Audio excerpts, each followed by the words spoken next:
Chilled our wort down to about 100 degrees. I'm letting it sit on the stove and it'll chill down a little bit more. The ideal is to get it to 90 degrees.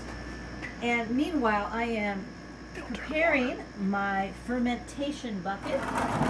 This is all filtered water. And by the way, the water that I used to do the boil was also filtered water. The problem with using tap water is that it's chlorinated.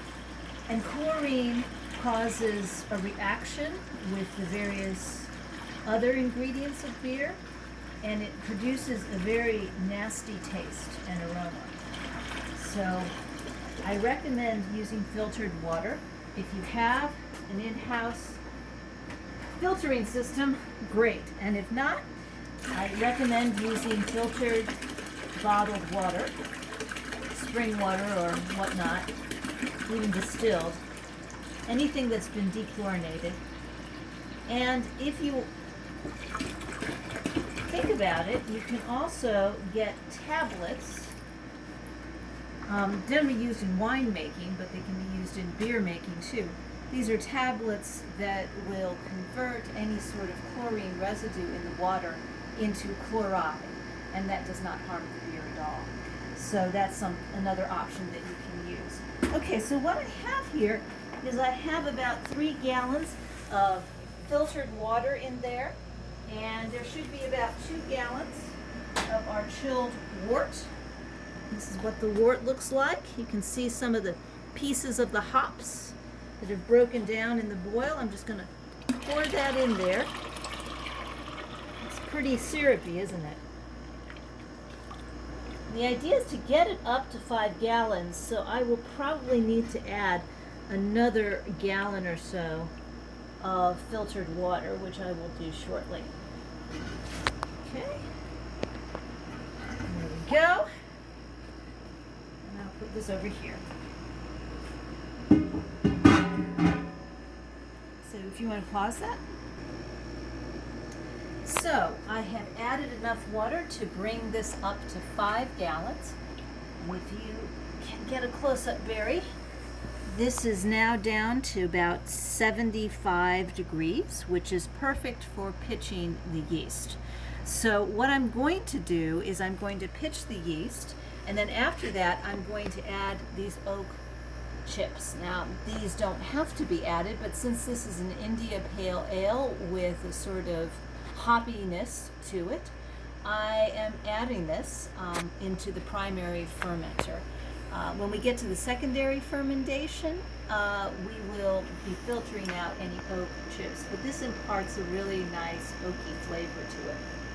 So I will grab our yeast, which has been hydrating for about 15 minutes, and it's getting all activated, as you can see.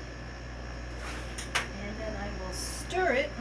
Where is our spoon? I'll get our spoon, hold on.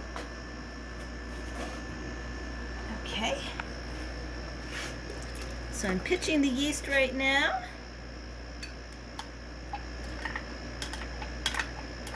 And what I will do is stir this for 60 seconds.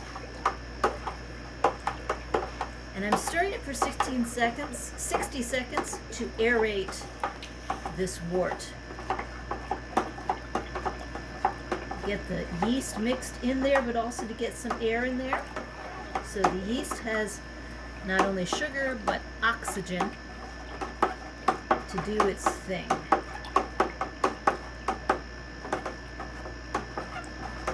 Give it another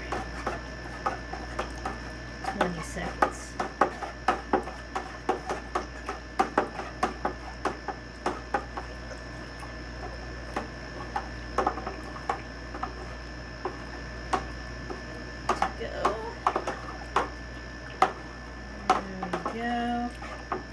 Lots of foam. And once the fermentation begins, then we have our beer. Up until this point, it was a wort. It's a lot more than 60 seconds. And there we go. Well, that's okay. It's a little more than 60 seconds. We'll put in our oak chips.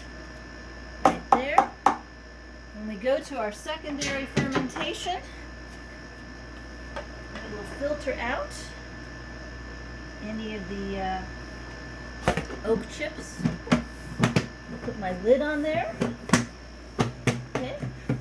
Now, fermentation means that we're going to have lots of carbon dioxide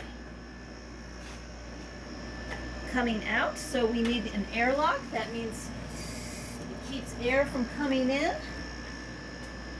but allows the carbon dioxide to go out. Now, this particular airlock is the preferred one. You have water in there that just allows all that air to bubble out, and there's no chance of any air getting in. And this is simply a dust cap. It's got little holes in there, so that allows the air to come out.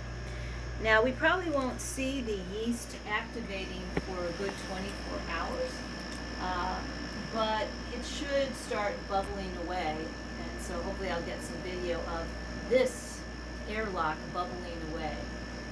And we'll have it in this primary fermenter for the next 7 days, and then I will wrap it to a secondary fermenter to be continued.